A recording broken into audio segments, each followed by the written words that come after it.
آج ہم اسٹڈی کریں گے ایئر اینڈ واٹر کے بارے میں، یعنی کہ ہوا اور پانی کے بارے میں۔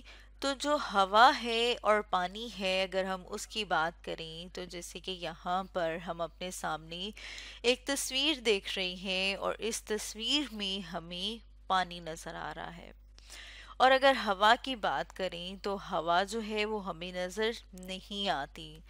ہوا جو ہے وہ مکسچر آف گیسز ہوتا ہے، یعنی کہ جو ایئر ہے، جیسے کہ یہاں پر ہم نے لکھا کہ وہ کیا ہے، مکسچر ہے of different gases. Different gases مطلب یہ کہ ہوا میں جو ہیں وہ مختلف طرح کی گیسیں موجود ہوتی ہیں اور وہ مل کے جو ہے وہ ہوا بناتی ہیں۔ ہوا ہمارے ہر طرف آس پاس موجود ہے، جیسے کہ یہاں پر ہم ایک تصویر لے آئے ہیں اور اس تصویر میں ہم دیکھ رہے ہیں کہ اگر ہم اوپر بہت اوپر چلے جائیں اور خلا سے اب ہم اپنی زمین کو دیکھیں تو ہمیں ہماری زمین اس طرح سے ایک نیلی بال سی نظر آتی ہے، اور پھر اس بال کے باہر آپ دیکھ رہے ہیں کہ کیا ہم نے کیا ہوا ہے، ایک لائن لگائی ہوئی ہے۔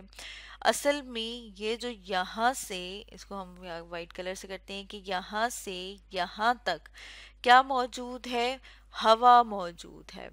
اب یہ جو ہوا ہے یہ کہاں پر موجود ہے، ایٹماسفیئر میں، یعنی کہ ہمارے آس پاس جو ماحول موجود ہے وہاں پر ہوا موجود ہے۔ یہاں پر ہم سورج کو دیکھ رہے ہیں اور ہم دیکھ رہے ہیں کہ سورج کی شعاعیں ہیں وہ زمین تک پہنچ رہی ہیں۔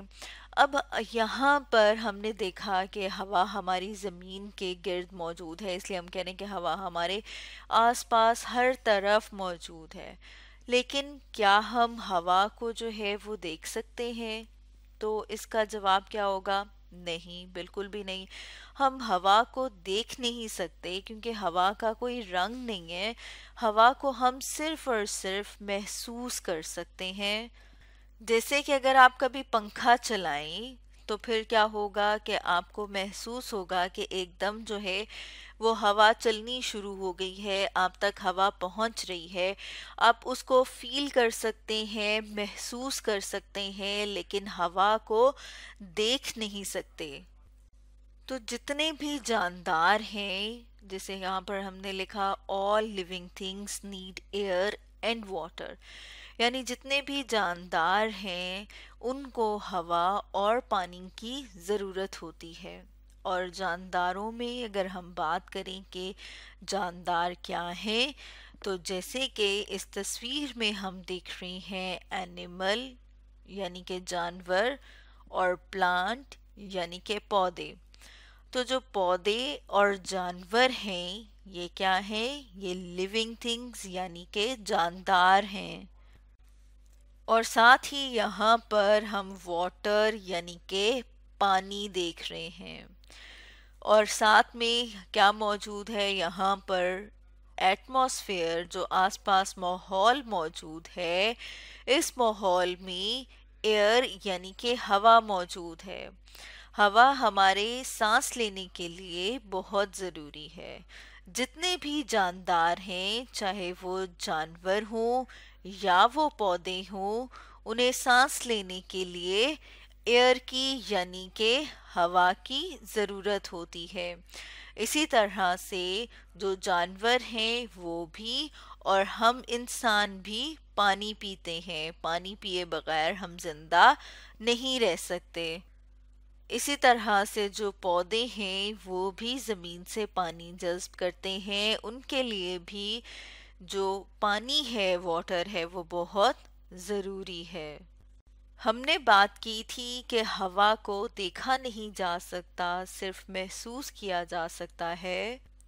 اس بات کو سمجھنے کے لیے ہم اپنے سامنے مثال لے آتے ہیں، اور یہاں پر ہم نے دیکھا ہے کہ ہم نے ایک جو ہے برتن میں پانی ابالنے کے لیے رکھا ہے۔ جیسے یہاں پر ہم دیکھا ہے کہ پانی جب ابل رہا ہے تو اس میں سے سٹیم یعنی کہ بھاپ پانی سے اوپر آ رہی ہے، observe steam coming from boiling water, یعنی کہ اگر آپ بھاپ کو غور سے دیکھیں جو ابلتے ہوئے پانی سے باہر آ رہی ہے، لیکن وہ ہمیں کب تک نظر آ رہی ہوتی ہے؟ جب وہ یہاں تک ہے، اس کے بعد وہ جو اسٹیم ہے یعنی کہ جو بھاپ ہے وہ ڈس اپیئر ہو جائے گی. ڈس اپیئر ہونے کا مطلب ہے کہ وہ غائب ہو جائے گی.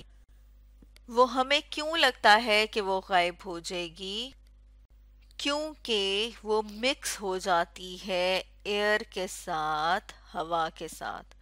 اور ہوا میں جب، کیونکہ وہ اب کس شکل میں آ گئی ہے، ایک گیس بن گئی ہے، اور گیس جب ہوا میں آ گئی ہے تو وہاں پر مکس ہو گئی ہے، اس لیے ہمیں وہ لگتا ہے کہ جیسے وہ غائب ہو گئی ہے، وہاں سے ڈس اپیئر ہو گئی ہے. اب اگر ہم پانی کی ایک بوتل دیکھیں اور ہم دیکھ رہے ہیں کہ اس پانی کی بوتل میں یہاں پر آدھی بوتل میں پانی موجود ہے، اور آدھی بوتل ہمیں ایسے لگ رہا ہے کہ جیسے خالی ہے، حالانکہ اس کے اندر ایئر موجود ہوگی، یعنی کہ وہ بالکل خالی نہیں ہے بلکہ اس کے اندر ایئر یعنی کہ ہوا موجود ہوتی ہے. ایئر جو ہے یعنی کہ جو ہوا ہے وہ چیزوں کو موو کرا سکتی ہے، حرکت کرا سکتی ہے، ایک جگہ سے دوسری جگہ پر لے جا سکتی ہے.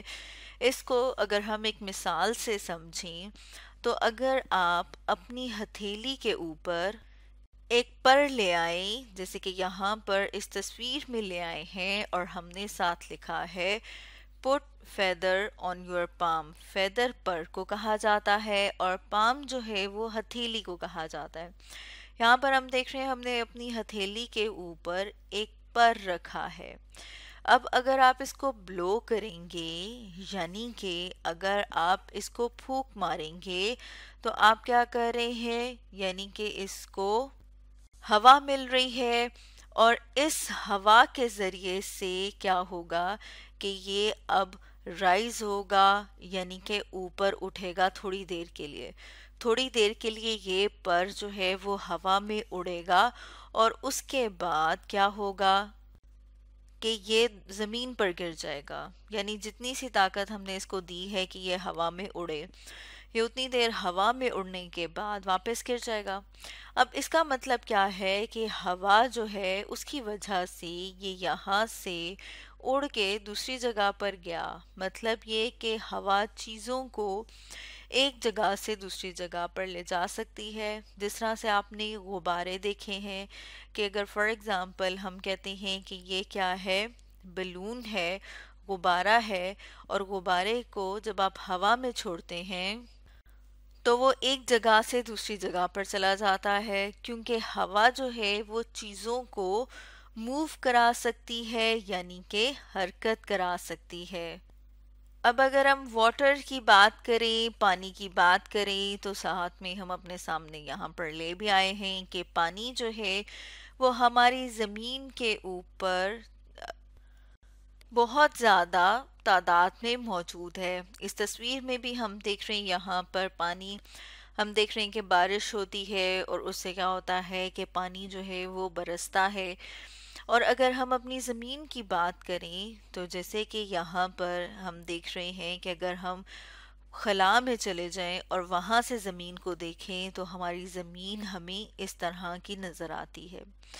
اور اس میں ہم دیکھتے ہیں کہ جو یہ نیلا نیلا رنگ ہے یہ سارا کا سارا یہ ظاہر کر رہا ہے کہ یہاں پر پانی موجود ہے، اور یہ جو سبز رنگ ہے یہ بتا رہا ہے یہاں پر خشکی موجود ہے. اب یہ جو پانی ہے یہ تقریباً ہم دیکھتے ہیں کہ 70% موجود ہے. ہم پانی کے بغیر زندہ نہیں رہ سکتے. یہ بات جیسے کہ ہم نے اوپر بھی کی تھی کہ جانداروں کے لیے ہوا اور پانی دونوں چیزیں بہت ہی ضروری ہیں. اب اگر ہم یہ بات کریں کہ پانی جو ہے وہ ہم کہاں سے لے سکتے ہیں، مطلب ہمیں کہاں سے حاصل ہوتا ہے، تو پانی ہمیں ملتا ہے نیچرل ریسورسز سے. نیچرل ریسورسز یعنی جو ذرائع قدرتی طور پر موجود ہیں ہماری زمین کے اوپر. جیسے کہ ہم دیکھ رہے ہیں یہاں سے آبشار گر رہی ہے، اور بہت سارے دریا جو ہیں وہ موجود ہوتے ہیں. اس کے علاوہ سی ہے، اوشین ہے، یعنی کہ سمندر موجود ہیں. تو یہ کیا ہیں؟ یہ نیچرل ریسورسز ہیں، یعنی قدرتی طور پر موجود ہیں، اور ان ذرائع سے ہمیں پانی ملتا ہے. ریور جسے کہ دریا کہا جاتا ہے، جیسے یہاں پر ہم اس تصویر میں دیکھ رہے ہیں کہ یہ کیا ہے؟ دریا. اور اوشین جو ہے وہ سمندر کو کہا جاتا ہے، اور جو دریا ہیں ان سے پانی آ کے کہاں پر ملتا ہے؟ اوشین میں، یعنی پانی گرتا ہے یہاں سے. اگر ہم دیکھ رہے ہیں جیسے یہاں سے کہاں پر آ گیا ہے؟ اوشین میں آ گیا ہے. اور بیچ میں ہم دیکھ رہے ہیں بہت سارے ندی نالے بھی ہوتے ہیں. تو یہ سب کیا ہے؟ یہ قدرتی طور پر موجود ہیں. اور تو اسٹوڈنٹس، آج ہم نے اسٹڈی کیا ایئر اینڈ واٹر کے بارے میں.